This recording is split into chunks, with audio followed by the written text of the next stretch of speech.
Welcome back to Religion in the News. In this segment, we're going to discuss the Centennial Lecture Series with Norma Rockledge of Marian University. We're going to discuss the Centennial Vision of Faith Conference with Dr. C.D. Oliver of Martin University and the Global Christianity Series with Dr. James McGrath of Butler University. Scholars, welcome to Religion in the News. Thank you so much. I feel like I'm among all the smart people.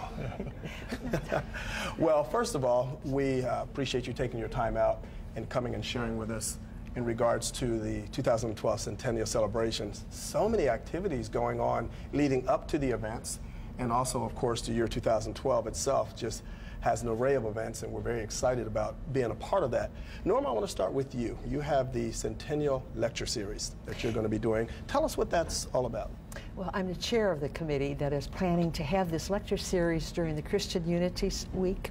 And our purpose was to find a way in which we could get the students involved in the various colleges and universities to understand more even to begin to know about the Church Federation and to realize the tradition that it has and how they can contribute. Excellent. And so we have chosen to go to different colleges and have them do present something on spiritual biographies.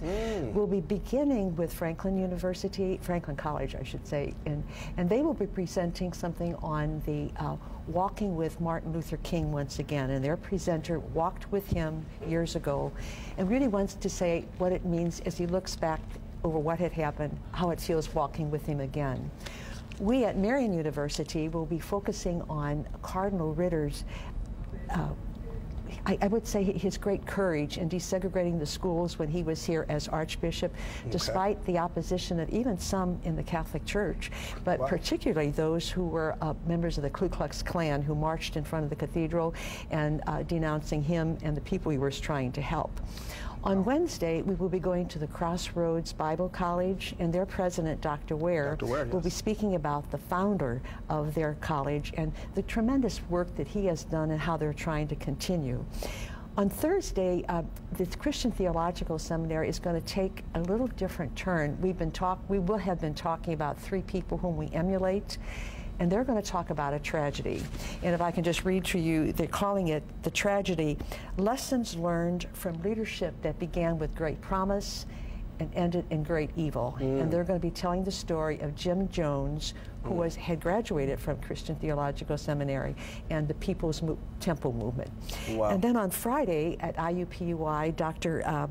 Bill Hudnett, our former mayor, will be talking in terms of what he experienced while he was here in Indianapolis as mayor and what his hopes are for the future. And I should mention in conclusion that at the colleges for the first 4 days will be offering the evening presentations from 7 to 8:15 p.m., but at IUPUI it will be at 3 p.m. And then after those we will be moving into the Saturday conference that Dr. will talk about. Sounds very, very, very educational and historical for the students. That's now, is it just for students only? Oh, no, others can come too, but we particularly wanted to be on the college campuses in order to get the students involved. And for example, for us at Marian, we're going to be involving the high school students from Cardinal Ritter High School, to also because they have benefited much from the courage of Cardinal Ritter. Now, Dr. C.D. Oliver, you're with Martin University. Yes. You are doing the Centennial, is it the Vision of Faith Conference, I believe? Yes, it is. Okay, Yes, it why don't is. you tell us about your role with that? Well, first of all, we're pleased to be working with Church Federation. We're grateful for their foresight. We're grateful for their willingness to be a servant leader in this community. So it's a privilege to host the Vision Conference. And the conference will be January 21st, 8 to 1 at Martin University. And it's designed to accomplish three goals. First, we want to try to capture some voices of the past, to see significant persons and leaders who have had a hand in shaping life in Indianapolis, to see what they've had to say, and what they've done, and even what their vision for the future might be. Second, it's designed to capture voices of the present as persons from different communities, the arts community, arts and media, education, faith community, justice, law, and government community, to hear those voices respond to those voices of the past and cast their voices toward the future as to what it might mean to have meaning in life in greater Indianapolis. And then third, it's designed, once we capture both sets of those voices, to try to find some common ground and see where we can work together to continue to make Indianapolis a great place to live. Absolutely. And my assumption is that this will take place on the campuses. Yes. Also. Yes, Martin University. Sure. Primary market then obviously would be students. Now, in regards to the church, are there any of these particular series that members could come out just from the church at large to be able to take part of these? To my knowledge, they're all open to the public, and we certainly welcome that because we're trying to capture the voices of young and old alike. Absolutely. Well, it sounds very educational even to myself. I want to sneak in on a couple of those, so we hope you I was trying to open up the door there. Yes, absolutely. I set you up, CD.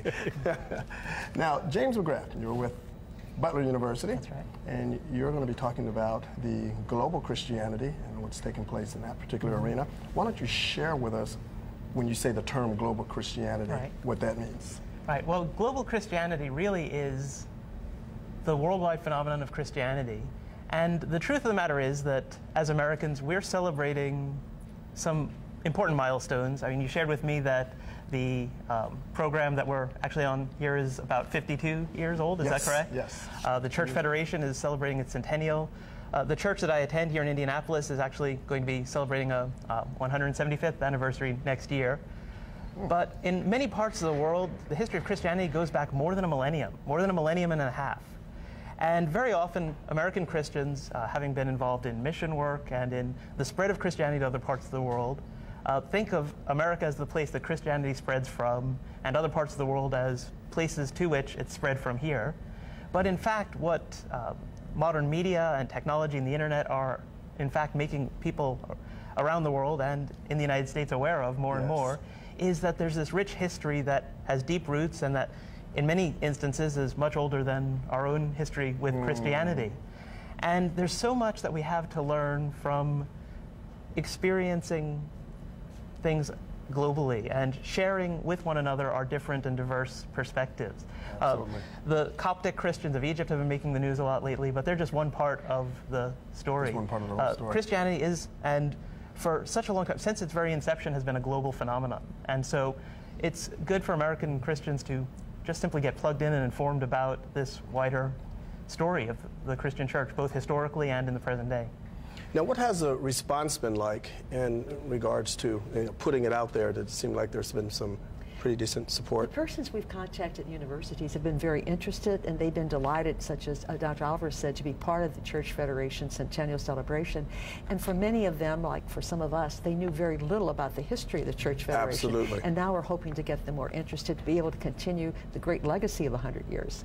Well, any of the lecture series, as you had mentioned, it seems that this is information that's been out there, but not necessarily taught or received or whatever, from that standpoint. So this is very exciting to be able to put this all together during the centennial celebrations. In closing, we only have a couple of minutes left. What can our viewers do to help? Anything? I think our viewers, one thing, to be able to attend the lectures, and we're hoping that between the universities that we will be going back and forth, and also to encourage people to come. I think that's a wonderful thing, and to share in the discussions afterwards, because each time that we have a presentation, there will be about a 45-minute presentation followed by questions and answers. So the presence of persons there will really enrich the evening's Numbers program. always bring about. That's right. Absolutely. Well, I want to thank you all for being our guests today on Religion in the News. Looking forward to the 2012 Centennial celebrations. And we'll make sure we keep up to date on what's going on with each of these different series. All right. Thank you. Thank you. We'll be right back.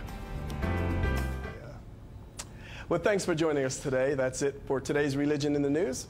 Be sure to tune in next week for another exciting episode. You can share your upcoming event on our calendar by sending it to us at least 2 weeks in advance to the Wish TV address on the screen, or email your event and your prayer request to us at religion@wishtv.com. You can also check us out on Facebook under Religion in the News. Check out our guest information from today's show and our calendar events this week by visiting wishtv.com, click on Community, and then on Religion in the News. Also visit the Church Federation of Greater Indianapolis' website at indyfaith.org. Here's our calendar. Have a great week.